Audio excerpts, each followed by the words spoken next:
The council chamber floated in the darkness of space, spinning slowly around a dying star. Inside, representatives from 847 species sat in their assigned seats. The chamber was enormous, with rows upon rows of chairs designed for every body type imaginable. Some seats held creatures with wings, others held beings made of liquid or light. But one seat, positioned near the center where everyone could see it, remained empty. It had been empty for 1,247 years. Hannah stood at the observation window of the human embassy station, staring at the council chamber in the distance. She was 28 years old and had arrived at Waypoint 7 only 3 weeks ago. Her assignment was simple: monitor council proceedings and file reports back to Earth. It should have been boring work, but something about that empty seat bothered her. "You're thinking about it again," said a voice behind her. She turned to see Ambassador Dae-jung walking into the observation room. He was in his mid-40s with gray streaks in his black hair and tired eyes that had seen too much. He carried 2 cups of coffee and offered one to her. "The seat," Hannah said. "Why is it empty? We've been part of the council for over 1,000 years, but we never send anyone to actually sit in it." Dae-jung sipped his coffee slowly. "That's a complicated question. Is it classified?" "No, just complicated." He joined her at the window. "The seat is there. We have voting rights. We receive all council communications, but we choose not to attend in person." "That doesn't make sense," Hannah said. "Every other species sends representatives, even the ones who live in methane atmospheres or exist as energy beings. They find a way. Why don't we?" Dae-jung was quiet for a long moment. "Because they prefer it that way." Before Hannah could ask what he meant, an alarm chimed throughout the station. Both of them looked at their communication devices. A priority message flashed across the screens. "Emergency council session," Dae-jung read aloud. His face went pale. "The Mecron Collective is mobilizing." They rushed to the communication center. Other human staff members were already gathered around the main display screen, watching a live feed from the council chamber. The insectoid speaker, Velkara, stood at the central podium. Her translated voice echoed through the speakers. "The Mecron Collective has issued an ultimatum," she announced. "They demand control of 3 border systems. If we refuse, they will take them by force. Their fleet is already moving into position." The council chamber erupted in panicked voices. Hannah watched as representatives from hundreds of species began talking at once. Some demanded military action. Others called for negotiation. A few simply looked terrified. "How big is their fleet?" asked a crystalline counselor named Cormath. A tactical display appeared above the chamber, showing the Mecron formation. Hannah felt her stomach drop. There were thousands of ships arranged in perfect battle formation. It was an invasion force. "We must vote on a response," Velkara said. "All in favor of military intervention?" Less than a third of the council raised their voting devices. "All in favor of territorial concession?" Another third voted yes. "All in favor of continued negotiation?" The final third voted, leaving the council completely deadlocked. Velkara's insect face seemed to sag with exhaustion. She was old, ancient even by galactic standards. Her species lived for tens of thousands of years, and she had served on the council for 8 millennia. She had seen things that most species had forgotten. "Perhaps," said a young reptilian counselor named Pren, "we should ask Terra for their opinion." The chamber went silent. Completely, utterly silent. Hannah frowned. Why did everyone stop talking? Dae-jung didn't answer. He was staring at the screen with an expression she couldn't read. Velkara spoke carefully. "Terra's seat is available, but they choose not to participate in council debates." "But this is a crisis," Pren insisted. "Surely they would want to vote on this matter. The Mecrons threaten us all." "Terra votes remotely," Cormath said quickly. His crystalline body was shimmering with what looked like nervousness. "We don't need to summon them physically. I'm just saying," Pren continued, "if Terra sent a representative, perhaps their perspective would help us reach consensus. They're known for being decisive." Several older counselors made alarmed sounds. One of them, a floating jellyfish-like being, actually fled the chamber. Hannah turned to Dae-jung. "What's going on? Why is everyone acting so strange?" "Drop it, Hannah," he said quietly. "But that's an order." She had never heard him use that tone before. It wasn't angry exactly. It was something else. Something that sounded almost like fear. The council session continued for another 2 hours, but they couldn't reach an agreement. Finally, Velkara announced that they would reconvene the next day. The chamber emptied slowly, with representatives clustering in small groups, talking in hushed voices. Hana returned to her quarters, but she couldn't sleep. She kept thinking about the empty seat and the way everyone had reacted when Pren suggested filling it. There was a story here, something important that she didn't understand. She pulled up the embassy's database and began searching. Most files about Terra's council membership were routine. Trade agreements, technology exchanges, voting records sent remotely. Nothing interesting. But then she found something odd. A file marked Historical Context Restricted Access Level 3. Hana had Level 2 clearance. She wasn't supposed to see this file. But whoever had classified it hadn't encrypted it very well. Within minutes, she had bypassed the basic security. The file opened. It contained records from over 1,000 years ago, from humanity's first contact with the Galactic Council. She started reading, her eyes growing wider with each page. There were psychological evaluations of humans, reports written by alien observers, analysis of human history, human warfare, human survival instincts. And there, buried in a subfile, was a document titled Protocol Omega, Recommendation for Human Integration. She was halfway through reading it when her door chimed. "It's open," she called out, not looking up from her screen. Dae-jung walked in. He saw what she was reading and sighed heavily. "I told you to drop it." "You also told me my job was to understand council dynamics," Hana said. "How can I do that if I don't know why our seat is empty?" "Because some things are better left." He stopped mid-sentence. His communication device was buzzing frantically. He looked at it and his face went even paler than before. "What is it?" "The Mecrons," he said. "They didn't wait for our answer. Their fleet just jumped into council space. They ran back to the command center. Every screen showed the same thing. Thousands of Mecron warships surrounding the council chamber. The lead ship was broadcasting a message on all frequencies. "This is Warlord Kresh of the Mecron Collective," the voice said. "We do not negotiate. We do not compromise. Surrender the 3 border systems immediately, or we will demonstrate the price of resistance." Velkara appeared on the main screen, broadcasting from inside the council chamber. Her ancient eyes looked directly at the camera, directly at the human embassy station. "Forgive me," she said softly. Then she reached down and pressed a button that Hana had never seen. Activated before, it was the signal button for Terra's empty seat, the button that called humanity to the council chamber. Dae-jung closed his eyes. "Oh no. What does that mean?" Hana demanded. "What happens now?" He looked at her, and for the first time since she'd met him, Ambassador Dae-jung looked truly afraid. "Now," he said quietly, "the Mecrons are going to learn why that seat stays empty." The memory came to Dae-jung unbidden, as clear as if it had happened yesterday instead of 40 years ago. He had been 8 years old, standing with his mother on the observation deck of Earth's orbital station. Ships had appeared in the sky that day, ships that didn't come from Earth. His mother, Captain Bora, had held his hand tightly as the alien vessels approached. She was a military officer, tough and scarred from the Cascade Wars. She never showed fear, but that day her hand had trembled slightly. "Are they going to hurt us?" young Dae-jung had asked. "I don't know," she had admitted, "but if they wanted us dead, we'd already be dead." That had not been comforting. The alien ships had been beautiful and terrifying at once.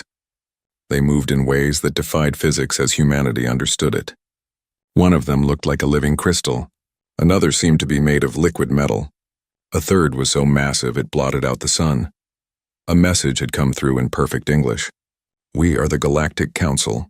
We have come to welcome humanity into the greater community of sentient species." Earth had barely survived the Cascade. 3 decades of environmental collapse, nuclear exchanges, and resource wars had reduced humanity from 8 billion to 2 billion. They had clawed their way back through unity, sacrifice, and sheer stubbornness. The scars were still fresh. Captain Bora had been chosen to lead the first contact team because she understood survival. She didn't trust easily, and she never assumed good intentions. These were useful traits when meeting aliens for the first time. The negotiations had taken place on neutral ground, aboard a council vessel that orbited Earth's moon. Bora had brought a small team, including Dr. Ji Wan, humanity's best xenobiologist and psychologist. Jiwan was everything Bo-Ra wasn't: optimistic, trusting, eager to find common ground. "They're offering us everything," Jiwan had said, reading through the proposed treaty. "Technology, trade, protection, a seat on the council with full voting rights. Why would they be so generous?" "That's what worries me," Bo-Ra had replied.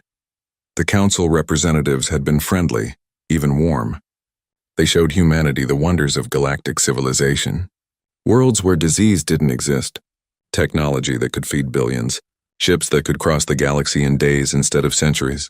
"You've suffered so much," said the lead ambassador, a reptilian creature named Thalquin. "You've nearly destroyed yourselves. Let us help you. Let us show you a better way."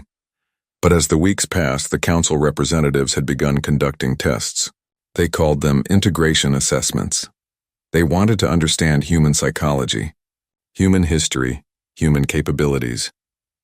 Dr. Jiwan had administered many of these tests herself, not realizing what the results would reveal.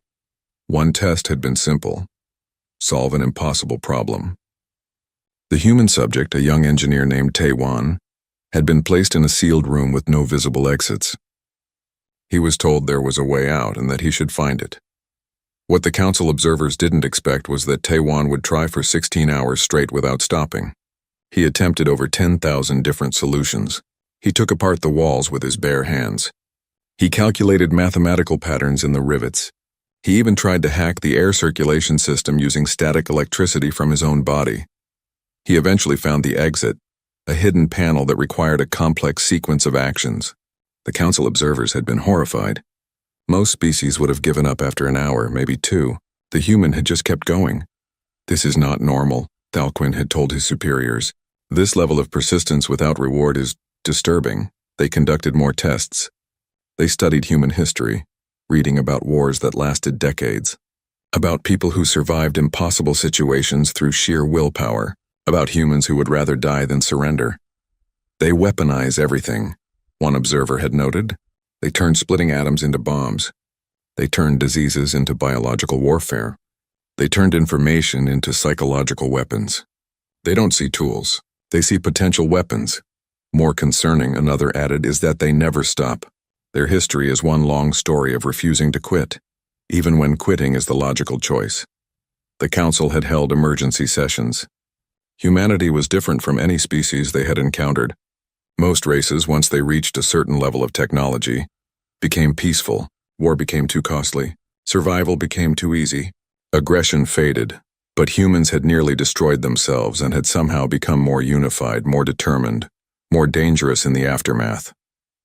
They had stared into the abyss of extinction and had simply refused to fall in. "What do we do?" a counselor had asked. "We can't let them join us. They're too unstable, too aggressive." "But we can't reject them either," Velkara had replied. The ancient insectoid had seen civilizations rise and fall. She understood threat assessment better than anyone. "If we turn them away, they'll see it as an insult. They'll develop their own technology, and when they come back, they won't be asking for permission." Chancellor Mord, the council leader at that time, had proposed a solution. "We invite them. We give them everything we promised. But we encourage them not to come." "How?" Thalquin had asked. "We tell them the truth. We tell them that their presence makes other species uncomfortable. We offer them a seat, but we make it clear that the seat should remain empty. We give them respect, resources, and distance." It had been a gamble, but Captain Bo-Ra had understood immediately when they explained it. "You're afraid of us," she had said flatly. "Yes," Velkara had admitted. "You survived something that would have destroyed any other species. And instead of becoming cautious, you became more dangerous. You terrify us." Bo-Ra had looked at Dr. Jiwan, at young Daejung, at the blue earth hanging in the view screen behind them. Then she had smiled, not warmly. "Good," she had said. "Fear keeps you honest." The treaty was signed. Terra received a seat on the council, positioned prominently where everyone could see it. Earth received technology, trade agreements, and access to the galactic community. In exchange, humanity agreed to maintain a light presence. They would vote remotely. They would send small diplomatic missions, but they wouldn't fill the seat. The empty seat would serve as a reminder to everyone of what lurked in the Sol system. A species too dangerous to ignore, too powerful to control, but hopefully too smart to provoke. There had been one final stipulation: added at the last moment by Velkara. She had pulled Captain Bora aside privately. "If we ever truly need you," the ancient being had said, "we will signal Terra's seat, and you will come." "Come to do what?" "Whatever is necessary," Bora had agreed. 3 times in the following 1,000 years, the signal had been sent. 3 times humanity had responded. Each time the threat had been eliminated within weeks. Each time the survivors had begged the council to never let the humans out again. Daijung had learned all of this as he grew older, as he joined the diplomatic corps, as he eventually became an ambassador. He carried his mother's understanding. Humanity was the weapon the galaxy kept locked in a case marked "break in case of emergency." And now, watching the Mechron fleet surround the council chamber, watching Velkara press the signal button, he knew the case had been broken once more. His communication device lit up with incoming orders from Earth Command. He read them quickly, his face expressionless. "What do they say?" Hana asked. Daejung looked at her. She was young, idealistic, new to all of this. She still thought humanity was just another species trying to get along with its neighbors. She didn't understand what they really were. "They say," he replied quietly, "that Admiral Kyung-Soo's fleet will arrive in 72 hours. That's impossible. The council chamber is weeks away from Earth at maximum jump speed. Not the way we jump." Hana stared at him. "What do you mean?" Before he could answer, a new message came through from the council chamber. It was Warlord Kresh broadcasting to everyone. "We have detected your distress signal," the Mechron commander said, his voice full of contempt. "You call for help? From whom? We command 100 conquered systems. We field 1,000 warships. What can possibly threaten us?" Velkara's response was soft, almost sad. "You should have studied your history, Warlord. You should have asked why Terra's seat stays empty." Kresh laughed. "One species. I command the greatest fleet in this sector." "Yes," Velkara said, "you do. But they're coming anyway." Daejung turned away from the screen. He had seen this before, had studied the records from the previous 3 interventions. He knew what was coming. "What happens now?" Hana asked. "Now," he said, "we pray that the Mechrons are smart enough to run." The Mechron fleet held position around the council chamber like a metal noose. Warlord Kresh sat in his command throne, watching the alien counselors scramble in panic on his view screens. It was almost disappointing how easily they frightened. He had conquered 40 systems in the last decade. Each time it had been the same. The locals would posture and threaten. His fleet would arrive. They would see his numbers and superior technology. They would surrender. It was efficient. "Commander," said his tactical officer, "the council has activated some kind of beacon, unknown origin." "Let them call for help," Kresh said dismissively. "Any fleet that arrives will just give us more targets." But something nagged at him. The old insect creature, the one called Velkara, hadn't looked panicked. She had looked sad. Why sad? On Waypoint 7, Hana was piecing together the truth from restricted files, historical records, and overheard conversations. The picture that emerged made her hands shake. Humanity had intervened in galactic affairs exactly 3 times in the past 12 centuries. Each intervention had been brief, brutal, and terrifying. The first had been against the Vrax Dominion, a species that had tried to enslave several minor systems. The council had debated for months. By the time they agreed to act, the Vrax had captured 3 planets. Then Terra's signal had been activated. A human fleet arrived within days. They didn't negotiate. They jumped directly into Vrax space, disabled every military installation, destroyed every warship, and left the Vrax leaders floating in escape pods with a simple message. "You have one chance to leave. Take it." The Vrax had fled their conquered worlds immediately. Terra's second intervention had been against a religious cult called the Pure Ones. They believed biological life was sacred and had started destroying any species that used cybernetic enhancements. The Council had tried diplomacy for 2 years while the Pure Ones killed billions. The human response had been more creative. They hacked into every Pure One communication system simultaneously and broadcast a simple truth. Humans had nearly wiped themselves out once. They knew exactly how to do it to others.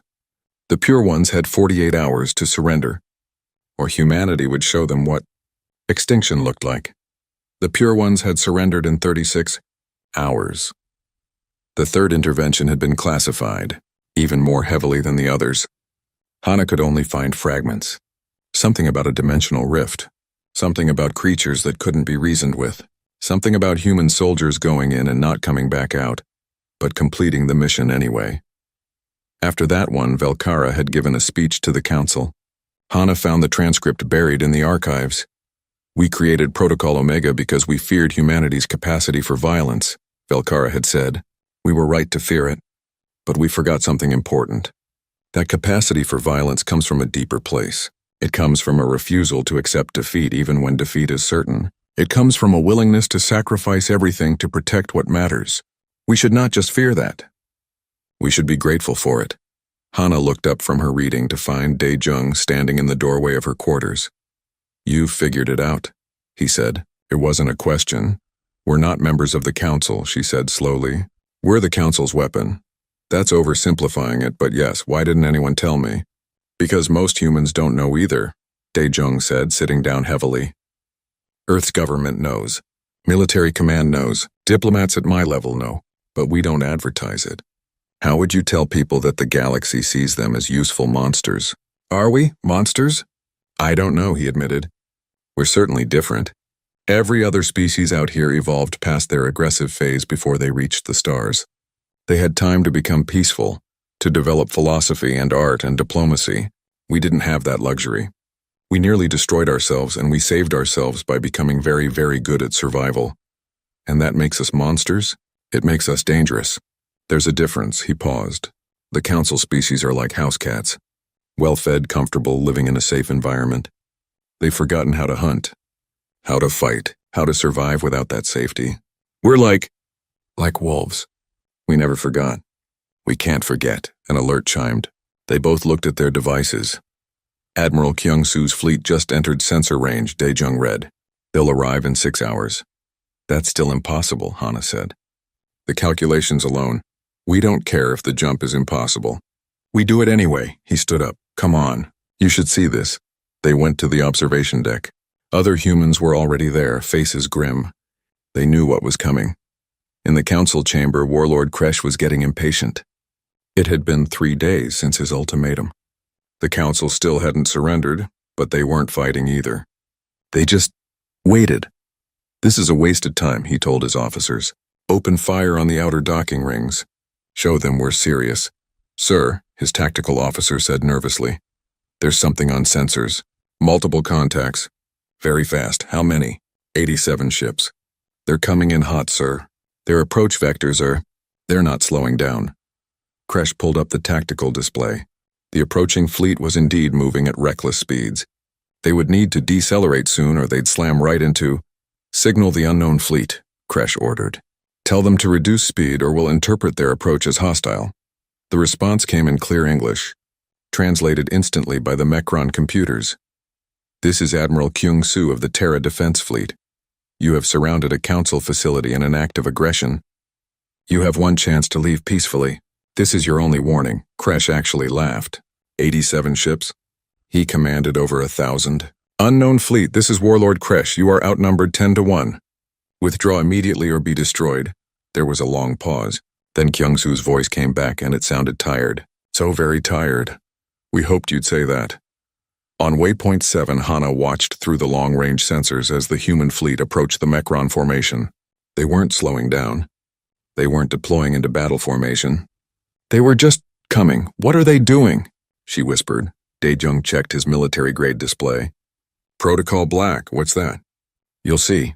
The human fleet reached the Mekron perimeter. And then, impossibly, every single human ship vanished. For 3 seconds, space was empty except for the Mekron fleet. Then, every human ship reappeared simultaneously inside the Mekron formation. Some materialized within meters of Mekron vessels. The human ships had jumped to point-blank range, appearing throughout the enemy fleet like ghosts materializing in a haunted house. "That's impossible," Hana breathed. "The jump calculations, the risk of collision." "We don't care about the risk," Dae-jung said quietly. "We only care about the result." Warlord Kresh was screaming orders on every frequency. His fleet was in chaos. The humans hadn't fired a shot yet, but they had turned the Mekron's numerical advantage into a disadvantage. Now every Mekron ship that fired risked hitting their own allies. Evasive maneuvers, Kresh shouted. Get clear and reform. But the human ships matched every move. When Mechron vessels tried to retreat, human ships followed. When they tried to turn, humans were already there. It was like fighting opponents who could read minds. Open fire, Kresh finally ordered. All ships, weapons free! The Mechron fleet opened fire with everything they had. Energy weapons lit up space like a deadly fireworks display. For a moment, it seemed like the humans would be overwhelmed by sheer firepower. Then the human ships started moving. They didn't dodge like normal ships. They didn't follow predictable evasion patterns. They moved like they were dancing with death, like they were playing a game where the penalty for losing was oblivion, but they were going to win anyway. Mechron shots missed by centimeters. Human ships rolled and twisted through the barrage, and then finally they returned fire. But they weren't firing to destroy. They were firing with surgical precision. Weapon systems disabled. Engine cores shut down. Life support left intact. Within minutes, dozens of Mechron ships were drifting, powerless but unharmed. They're not trying to kill us, the tactical officer said in disbelief. Kresh understood then. This wasn't a battle. This was a demonstration. The humans were showing the Mechron fleet exactly how outmatched they were, showing them that they could have destroyed every ship, but chose not to.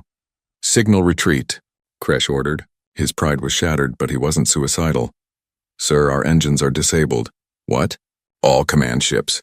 Engines disabled. We can't jump. Admiral Kyung-soo's voice came over every speaker in every Mechron ship. Warlord Kresh, you came here to demonstrate power. Let me show you what power actually looks like. The human fleet, all 87 ships, formed a perfect sphere around the council chamber.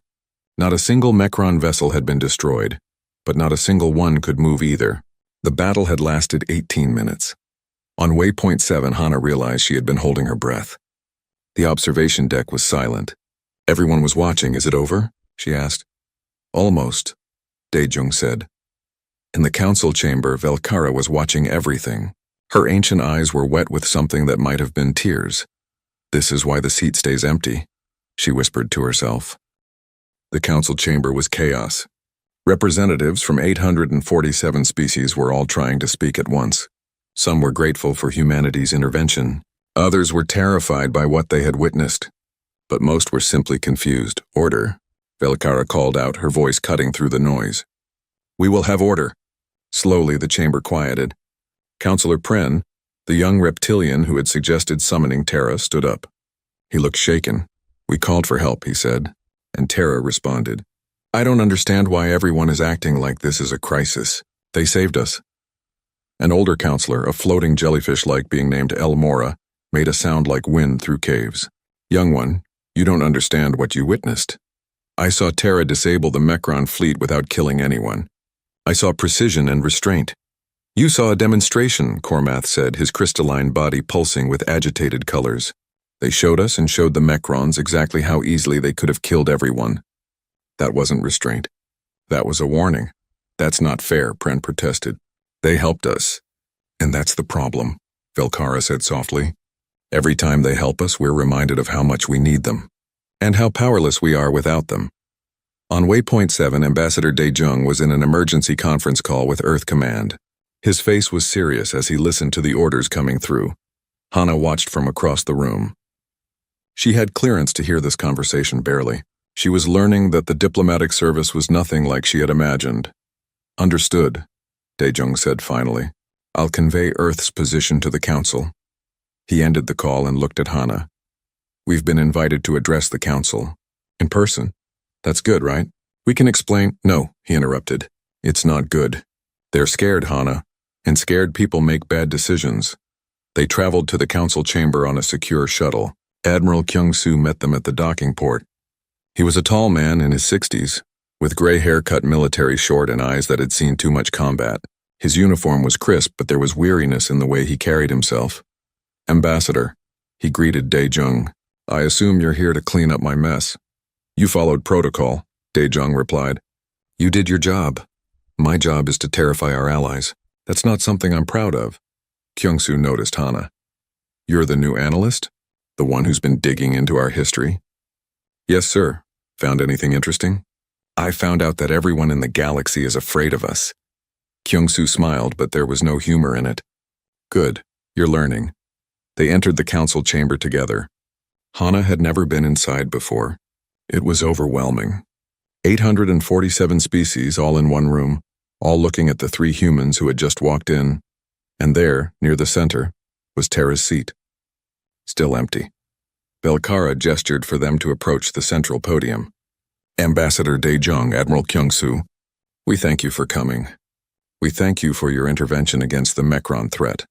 The Council is grateful for Terra's protection, Cormath added, though his tone suggested he was anything but grateful. Daejong stepped up to speak. His voice carried through the chamber's translation system. Terra responds to threats when called. We have done so 3 times before. We have done so again now. The Mekron fleet has been disabled but not destroyed. Their crews are unharmed. We believe this conflict is resolved. That's what concerns us, said a new voice. A mammalian counselor named Bextar stood up. You can disable an entire fleet in minutes.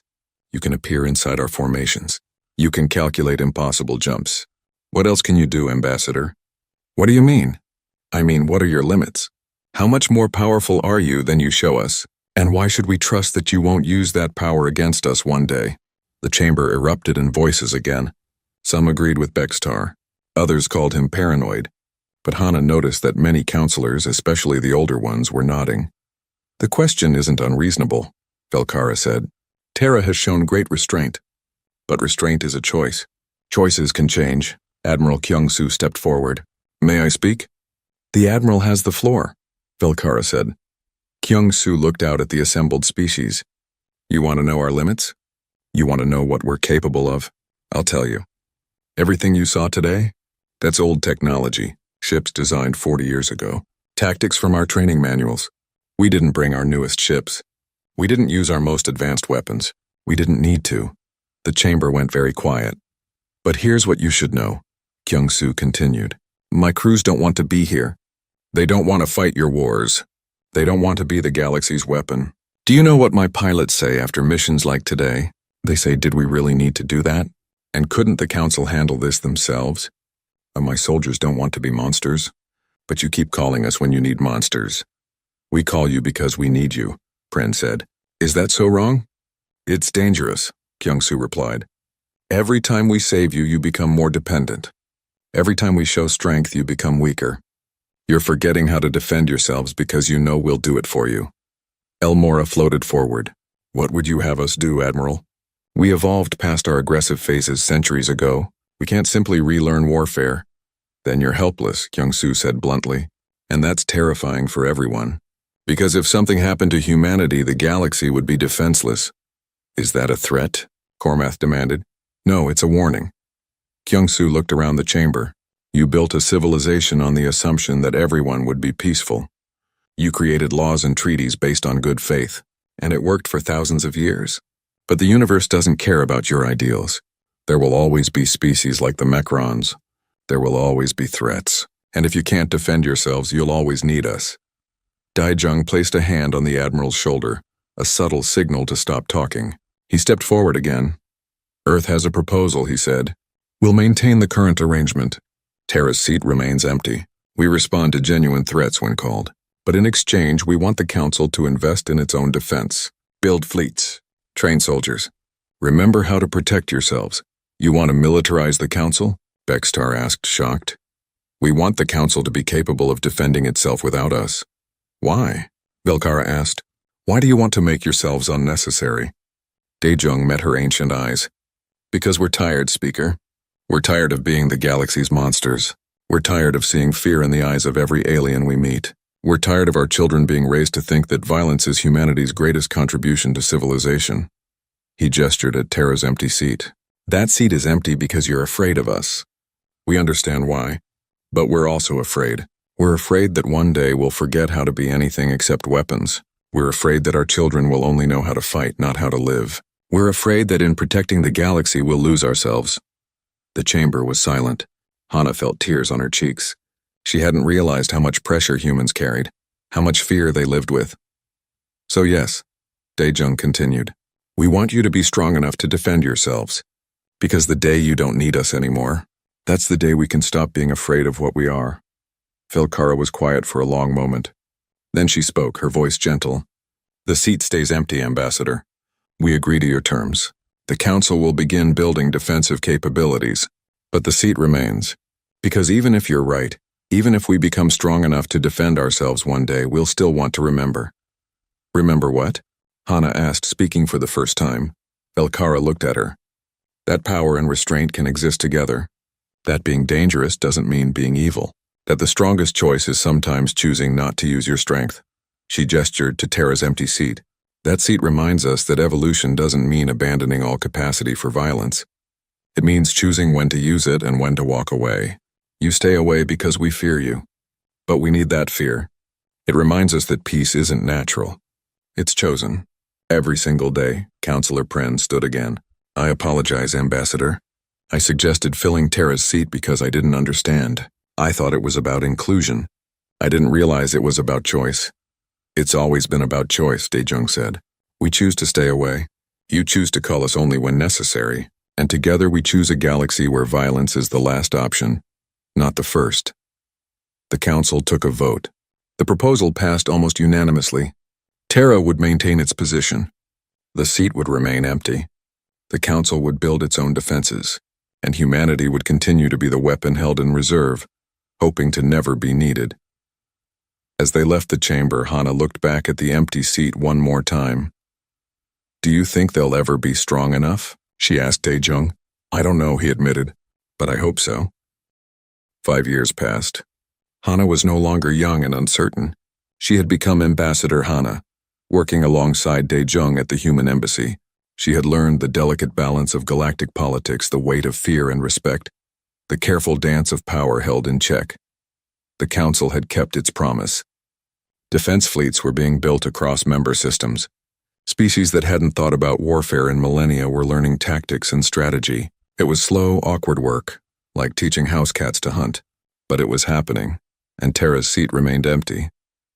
Hana was reviewing reports one morning when every alarm in the embassy began screaming at once. She ran to the command center where Daejung was already pulling up displays. He looked old now, in his late 60s, with fully gray hair and deeper lines around his eyes. What's happening? She asked. Contact from deep space, he said grimly. Something new. Something we've never encountered before. The main screen showed a Council emergency session already in progress. But this time the usual chaos was replaced by an eerie calm. Every counselor was silent, watching a transmission that played on repeat. A voice spoke in perfect galactic common. It was neither male nor female, neither organic nor mechanical. It simply was. We are the chorus. We come from beyond the rim.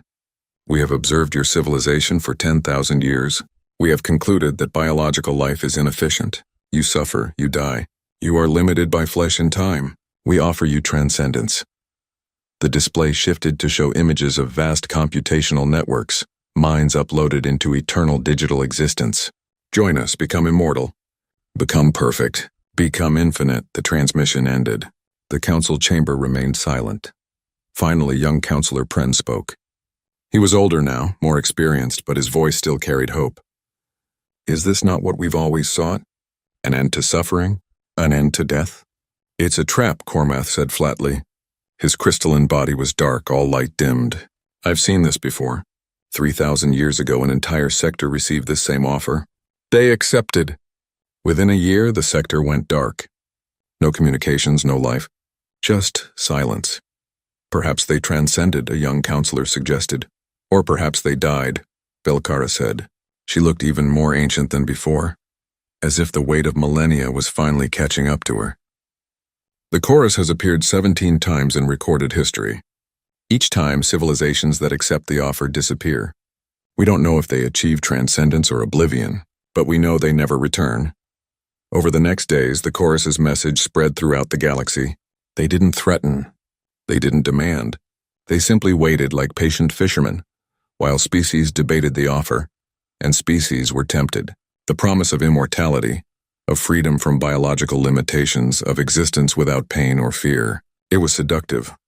Hana watched as council votes began coming in. 314 species voted to begin negotiations with the chorus. Another 200 were undecided. The tipping point was approaching. On Earth, the debate was fierce. Hana attended a virtual council session with human leaders from around the world. A young representative named Subin argued passionately for acceptance. Think about what we could become, she said. Human consciousness uploaded into vast networks. No more disease. No more aging. No more death. And imagine our persistence, our problem-solving abilities, freed from biological constraints. We could be gods. But old Commander Taewon, now retired and serving as a military advisor, disagreed. We survived the cascade because we were stubborn flesh and blood. Because we refused to quit. Upload us into code, and what are we? Just another AI, just another program. Take away the mortality and you take away what makes us human. That's fear of progress, Subin countered. No, Taewon said quietly. It's understanding that our limitations are part of our strength. We fight so hard because we know we can die. We build so desperately because we know time is limited. Take that away and what drives us? The debate continued for weeks. Across the galaxy, species were splitting into factions. Some saw transcendence as evolution's natural endpoint. Others saw it as extinction wearing a friendly mask. Hana found herself in Daejong's office late one night. He was staring at Terra's empty seat on the display screen, visible through the council chamber feed. What are you thinking? She asked. I'm thinking about why that seat is empty, he said. We've always told ourselves it's because we're too dangerous, because we terrify other species, but maybe that's not the whole truth. What do you mean? He turned to face her. That seat is empty because we choose limitation. We choose mortality. We choose to remain flesh and blood, even though we could become something more. Every human who looks at that empty seat is reminded, we are powerful, yes, but we are also finite. And that's okay. That's what makes us valuable. The chorus issued an ultimatum, though it was phrased politely. Species had 1 month to decide. Join willingly, or be left behind as the galaxy transcended without them. 400 species had now voted to accept. More were wavering. Belkara called an emergency session. The council chamber was half empty. Many representatives had stopped attending in person, choosing to send digital avatars instead. They were already beginning to transition. We stand at a threshold, Belkara said to those who remained. Perhaps this is natural. Perhaps this is evolution's end goal. But I am old and I have seen many things. And I have learned that what seems like progress can sometimes be regression wearing a disguise. Do you have an alternative? Asked one of the pro-transcendence counselors. Yes, Belkara said. I propose we ask Terra's opinion. The chamber reacted with surprise. Terra has never participated in council debates, someone said. No, Belkara agreed. But this decision affects them as well. And perhaps they have perspective we lack. She looked directly at the camera that fed to the human embassy. Ambassador Daejong. Ambassador Hana, will you address the council? Will you, for the first time in over 1,200 years, come to Terra's seat? Daejong and Hana looked at each other. After a long moment, they stood. We'll come, Daejong said. They traveled to the council chamber. The journey felt significant, weighted with history. How many humans had looked at that empty seat and wondered what it would be like to sit there? They entered the chamber together. 847 seats, but only 400 were occupied now. The others were either empty or held digital avatars, ghostly representations of species already half transcended. And there, in the center, was Terra's seat. Empty for 1,252 years. Hana walked to it slowly. Every eye in the chamber followed her. She stood before the seat, feeling the weight of its emptiness, understanding finally what it truly represented. She sat down. The chamber held its breath. I speak for Terra, Hana said, her voice steady. And I speak for humanity. The chorus offers us immortality, infinite existence, freedom from biological constraints. It's tempting. It's beautiful. It might even be genuine. She paused, gathering her thoughts. But we choose to refuse. Murmurs spread through the chamber. We choose flesh and blood. We choose mortality. We choose limitation. Not because we're afraid of transcendence. Not because we don't understand its appeal. But because we understand something the chorus doesn't. She stood up, leaving the seat, speaking as she moved. Being human isn't about capability. It's about choice. Every generation of humans chooses to remain mortal, knowing we could seek immortality. We choose pain, knowing we could become numb. We choose death, knowing we could exist forever. And that choice, that daily decision to embrace our limitations while acknowledging our potential, that's what gives biological life meaning. That's just fear, said one of the pro-transcendence counselors. Fear of change. No, Daejung said, stepping forward. It's wisdom. We nearly destroyed ourselves once. We came back. We could have used technology to make ourselves invulnerable, immortal, perfect. We chose not to. Because we learned that our imperfections make us who we are. Hana returned to Terra's seat. She didn't sit this time. She just placed her hand on it. This seat has been empty for over 1,000 years. Everyone thinks it's because we're too dangerous to join you. But that's not the whole truth. This seat is empty because we understand that power comes with the choice not to use it. That capability must be balanced with restraint. That being able to transcend doesn't mean you should. Every day this seat remains empty, we make a choice. We choose to be limited, mortal, biological beings. We choose to die someday. We choose to remain imperfect, not because we can't be more, but because being more would cost us what we are. She looked around the chamber at the species watching her. The chorus offers evolution, but evolution isn't about becoming more. Sometimes it's about staying exactly what you are because that's what has value. Our mortality teaches us to treasure time. Our limitations teach us to be creative. Our pain teaches us empathy. Take those away, and what are we? Velkara spoke softly. What if the chorus is right? What if biological life is just a step toward something greater? Then let them take that step, Hana said. But we won't follow. Terra's seat will remain empty, not as a sign of exclusion, but as a promise that no matter how powerful we become, no matter how advanced our technology, no matter how tempting transcendence appears, we will choose to remain human.